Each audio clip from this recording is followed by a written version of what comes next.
নমস্কার। এখন বর্তমানে অন্নপূর্ণা যোজনা চালু হচ্ছে এবং তার জন্য সরকার নোটিফিকেশন জারি করেছে।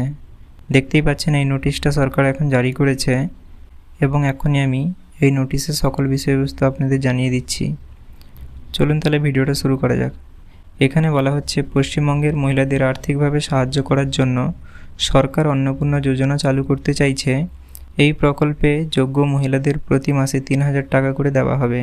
কারা এই প্রকল্পে আবেদন করতে পারবেন চলুন এবার দেখে নিই।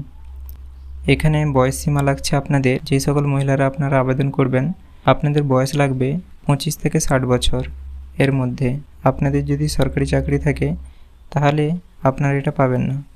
আপনারা যদি স্থায়ী সরকারি চাকরি করেন তাহলে এটা পাবেন না, এবং আপনারা যারা সরকারি বেতন বা পেনশন পান আপনারাও পাবেন না, এবং যারা পঞ্চায়েত পৌরসভায় সরকারি সংস্থায় চাকরি করেন আপনারাও পাবেন না, এবং যারা আপনারা সরকারি সাহায্যপ্রাপ্ত স্কুল বা কলেজে চাকরি করেন আপনারাও পাবেন না, এবং আপনারা কেউ যদি ইনকাম ট্যাক্স দেন তাহলে এই প্রকল্প আপনারা পাবেন না।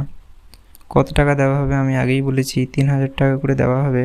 কিভাবে টাকাটা আসবে এবারে বলে দিই। এটা আধার লিঙ্ক করা ব্যাঙ্ক অ্যাকাউন্টে আসবে, যেটা হচ্ছে ডিবিটি লিঙ্ক, অর্থাৎ ডাইরেক্ট বেনিফিট ট্রান্সফারের মাধ্যমে পাঠানো হবে টাকাটা। তাই এখনও পর্যন্ত আপনাদের যদি ডিবিটি লিঙ্ক না করা থাকে আমি ভিডিও ডেসক্রিপশন এবং আই বাটনে এবং ভিডিও শেষে একটা লিঙ্ক দিয়ে দিব, আপনারা ওটা দেখে নিতে পারেন যে আপনাদের কোন ব্যাংকে আদৌ লিঙ্ক আছে কি না, বা লিঙ্ক যদি আছে তো সেটা কোন ব্যাংকে, বা আপনাদের যদি লিঙ্ক না থাকে সেটা আপনারা বাড়িতে বসে কীভাবে লিঙ্কটা করবেন সকল কিছু আমি সেই ভিডিওতে দেখিয়ে রেখেছি। এবারে বলে দিই কবে থেকে আপনারা টাকাটা পাবেন। নোটিশে বলা হয়েছে 1 জুন 2026 থেকে টাকা ঢোকা শুরু হবে, এবং এখানে একটা পয়েন্টে বলা হচ্ছে লক্ষ্মীর ভাণ্ডার গ্রাহকদের কি হবে। বর্তমান যারা লক্ষ্মীর ভাণ্ডার পাচ্ছিলেন তারা সরাসরি অন্নপূর্ণা যোজনাতে স্থানান্তর করা হবে।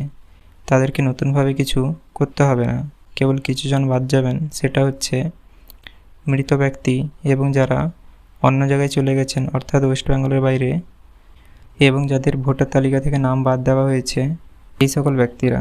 নতুন আবেদন কবে থেকে হবে? নতুন আবেদন করার জন্য অনলাইন পোর্টাল চালু করা হবে যতটা সম্ভব সেটা 1 জুন থেকেই। তো আপনারা যারা লক্ষ্মীর ভাণ্ডার পেতেন আপনাদের কিছুই করতে হবে না, আপনারা সরাসরি অন্নপূর্ণা যোজনার টাকাটা জুন মাস থেকে 3,000 করে পেয়ে যাবেন। এবং যারা এতদিন পাননি কিংবা আপনারা যারা নতুনভাবে আবেদনটা করবেন তাদের জন্য নতুন একটা পোর্টাল আরম্ভ হবে এবং সেখানে আপনাদের অনলাইনে আবেদনটা করতে হবে। এবারে দেখুন আবেদন যাচাই কে করবে, এখানে সকল কিছুই বলা হয়েছে।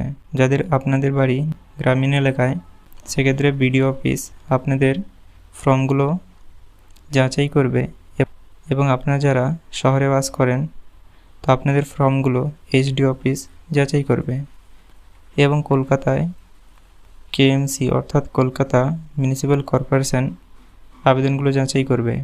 আশা করি আপনারা সকল কিছু বুঝতে পেরেছেন। এখন বর্তমানে এই নোটিশটা সরকারের তরফ থেকে দেওয়া হয়েছে। আমি আপনাদের পুরো নোটিশটা বিস্তারিতভাবে বলে দিলাম। আপনাদের কোথাও যদি কিছু বুঝতে অসুবিধা হয়ে থাকে সেটা আমাকে কমেন্টে জানাতে পারেন, এবং ভিডিওটা আপনাদের যদি ভালো লেগে থাকে তাহলে লাইক এবং সাবস্ক্রাইব করতে ভুলবেন না।